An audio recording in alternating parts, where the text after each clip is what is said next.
Guys, here we have Hodge, Warlord of Samaria.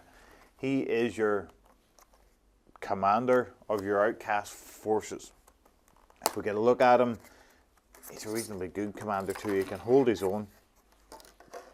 Here is his card, which all these games with cards make all these games that you can use cards for makes things great. You know, armor of 18. He's only 140 points. He is 3 health points. He is great special rules. You can see them there. Crack shot, combat reflexes, inspire, never fear, never panic. That's what a general should be. And he's also a survivalist. He reminds me of somebody out in the bayou. He does. He has the poison needler, the halberd with 2 different attacks. Brutal is great as well. There's no parrying that there.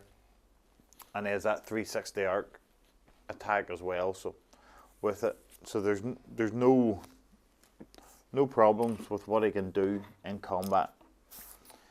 Here we have, he comes on one of these round bases, but it might say nab something else. This is his halberd. It's like a chainsaw on the end of a staff. This is his poison needler.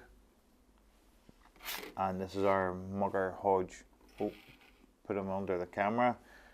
As with all characters, one of the rules for all war games, characters have to have a big long coat or else a cape on them. It's just one of them classic rules that sometimes they forget to put in the books, but it is true. So if you're ever modelling your own models for some of these games, you have to remember, if it's a general or somebody, it has to have a cape or a long coat.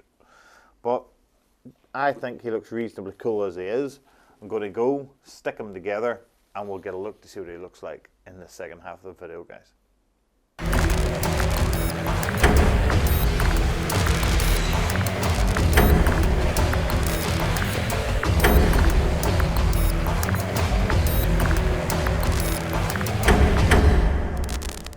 Guys, here we have our Hodge built. This is Hodge, Warlord of Samaria. I think he looks quite well now. I think you could do a really nice paint job on him. He's your general. You're going to want to make him, maybe you're going to want to make him stand out, or maybe you're not going to want to make him stand out so the enemy doesn't go chasing after him. He's got good stats across the board. He's not going to do your heavy killing, some of the other big brutes. He's not going to take on like ice elementals and things by himself because he'll struggle. But he is a cool looking model. I like him. I see uses for him across different game systems. I wouldn't even mind, you know, if you're playing one of them like single game systems like a D&D and things like that there, because he is basically a unique standalone model. I could see him used in some of that. You may have to reclassify some of his weapons. Maybe make him into an elf or a dwarf for some of your games. But I think it's cool, guys. What do you think of him? Have you used him? Do you just like him as a model? What else would you use him for? Stick your comments in below, guys, and I'll get on. I'll see you in the next one.